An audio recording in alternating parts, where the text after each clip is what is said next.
What is going on, everyone? Happy Friday. We are officially one day away from South Carolina making the trip to Tuscaloosa, Alabama to take on the number 7 Alabama Crimson Tide at Bryant-Denny Stadium at noon on ABC on Saturday. But before then, the offensive player projections are out for South Carolina this week, courtesy of our sponsor, PrizePicks, and I'm going to be running through all of the offensive player projections for the Gamecocks this week. And at the end of this video, I will be sharing my favorite best projections this week that I really like and that I would go with and play with this week. So before we get rolling, let me tell you guys a little bit about PrizePicks if you are unfamiliar with them. So PrizePicks is the largest independently owned daily fantasy sports platform in all of North America. They're the easiest, most exciting way to play daily fantasy sports. It's just you against the numbers. So instead of battling thousands of other players, including pros and sharks, you pick more than or less than on 2 to 6 player stat projections. And then, of course, you'll watch the winnings roll in. PrizePicks has quick withdrawals, easy gameplay, and an enormous selection of players and stat types. And it's what makes PrizePicks the #1 daily fantasy sports app. I know that I've used PrizePicks plenty of times in the past, whether it's for NBA or hockey. MLB postseason is going on right now. You also got college football, obviously the NFL, all the major sports, and even the smaller ones with racing and stuff like that. So I highly recommend using them. It is the best way to go. So if you're interested, you just go to PrizePicks.com or download the PrizePicks app and use the code on screen, GC, which stands for Gamecock Central, to receive a guaranteed $50 once you play $5 in lineups. PrizePicks has been the most recent sponsor for Gamecock Central, and want to thank them for sponsoring our live shows and these offensive player projection videos.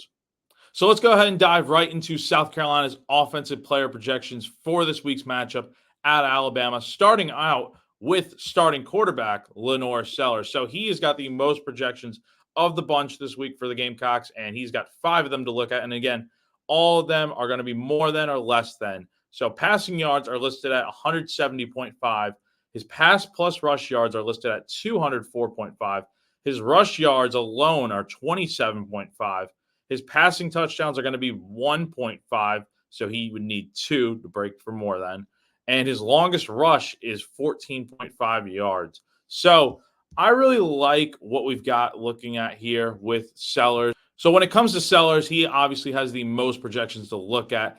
But I think when you go back to last week against Ole Miss, there were some struggles in that game. He did some good things, but overall, there were some struggles considering it was his first start since week 3 against LSU. And in this game against Ole Miss, when the offense only put up 3 points, there wasn't a whole lot to like.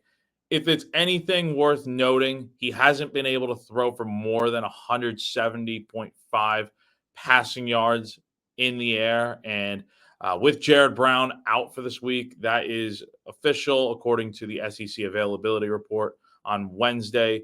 Jared Brown was listed as out, and one can assume he's not going to be playing against the Tide this weekend. So that gives Sellers one less target to throw to. But even then, I mean, you go back to looking at the stats from last week's game. Sellers really didn't throw to Jared Brown much at all. He really relied a lot more on his other targets. Josh Simon, who we'll talk about in a little bit here, was one of his main targets. Gage Larvadain, Mazio Bennett. Heck, he even threw to Nick Harbor a good bit in that game against Ole Miss. And he hit on some passes. There were some that he missed out by a lot on some throws. And that's probably the most concerning thing to me. But I will say Alabama's defense really did struggle against starting quarterback for Vanderbilt, Diego Pavia, and that Commodore offense. And looking at the stats for Alabama, their defense has given up more than 207 passing yards per game. So that could mean something for South Carolina. Again, I think Pavia and Sellers play similar in a lot of ways. And so Alabama really struggled against the doors. And that doesn't mean that they're going to struggle against South Carolina here.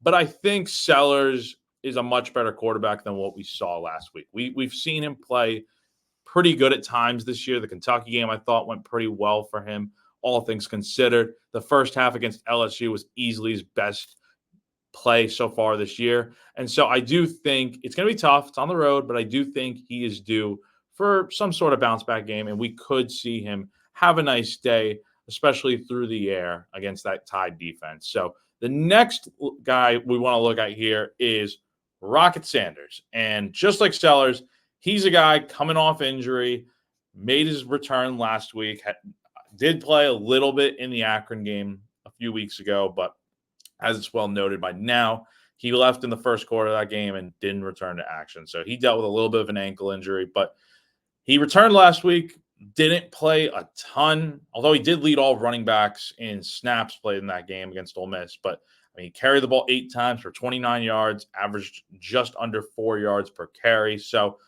not great, honestly. I was expecting much more out of him last week when we went through his player projections on PrizePicks. But if it's any consolation, he's another week healthier, and he's played against Alabama before in the past, and he's done fairly well. So I do think it is very possible that he does have that breakout game. And just to run through his projections for this week, we're looking at 44.5 rushing yards, more than or less than, of course. His rushing plus receiving touchdowns, which is a demon, which means you get more bang for your buck if you decide to roll with this. And again, it's the little red demon looking character next to his listed rushing plus receiving touchdowns. That is at 0.5. So he just needs one or more.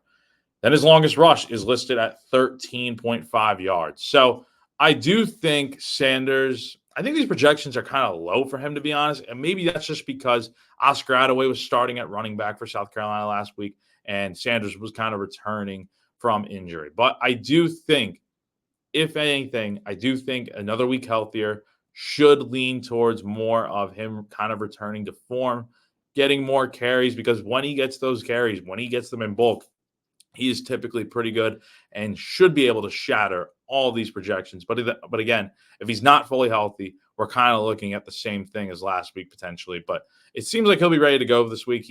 I don't think he was listed on the injury report at all, so he should be good from that standpoint. And so we'll have to see what happens there. So now let's dive into the final Gamecock for offensive player projections for this week, and that is, of course, tight end Josh Simon. So going back to last week, heading into that Ole Miss game, I thought he was due for somewhat of a big day, and of course, he ended up having it, and I was on the money about his projection for that week, as I thought he would get more than on his receiving yards because it felt really low.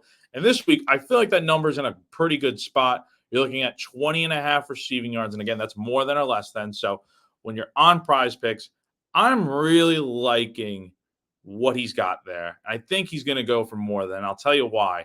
You go back to that game last week against Ole Miss. Obviously, leading up to that point, he hadn't gotten a ton of targets, or much less a ton of catches. And so in this game, he hauled in 5 passes for 37 yards, had a long of 17. So he almost broke it in one catch. But overall, I think this is leading well to him getting the ball more. And I think another reason for that is you look at Sellers in the passing game. A lot of his throws, especially in the short pass game with RPOs and stuff, went to Simon on some dump-off plays that Simon would turn upfield and he would pick up a good chunk of yards. So I do think that lends itself well to another big day for him. Realistically, if he gets the ball and has about 2 catches, more times than not, he should be able to match this projection or go for more than, which I fully expect him to do. And speaking of which, I'm going to be sharing some of my favorite projections for this week, and I'm starting out with Josh Simon to go for more than 20.5 receiving yards this week. Like I said, I do think he is due for another big game. He has been awesome in the receiving game for South Carolina lately, and I do think he is the most reliable tight end in that room. And I do think with Sellers needing guys to throw to this week since Jared Brown's out, I do think Simon is going to be one of those guys.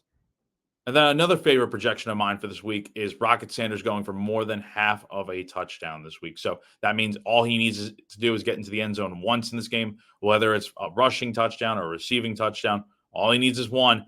And keep in mind, that is a demon play, which means you will be getting more money in return if it is successful. So I really like that. Honestly, with Rocket, look, he just needs to get the ball. South Carolina needs to finish drives. And if they get close to the goal line, as long as he's out there, I don't see why he wouldn't have his chances to get into the end zone. He is fully capable of doing so, and I do expect him to have a better game this week, more so a bounce-back game, just because we expect that type of performance from Rocket Sanders. week in and week out. That's what you got him for, right? So definitely expecting to have a big game. And then for our final favorite projection this week, I really like Lenore Sellers going for more than 14.5 yards on longest rush.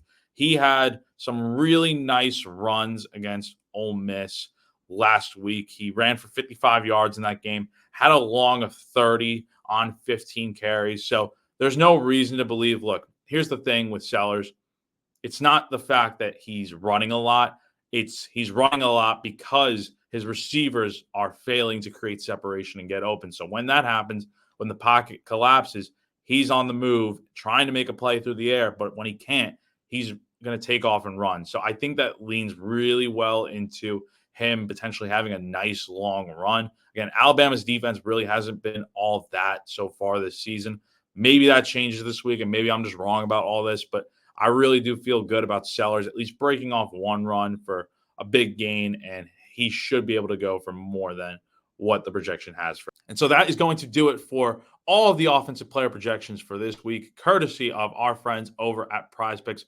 Once again, if you want to get involved in the game, go ahead and download the PrizePicks app or just go to PrizePicks.com to get started. So South Carolina travels to Alabama to take on the number 7 Crimson Tide on Saturday at noon on ABC. I will be there in Tuscaloosa, providing all live updates and coverage throughout the weekend.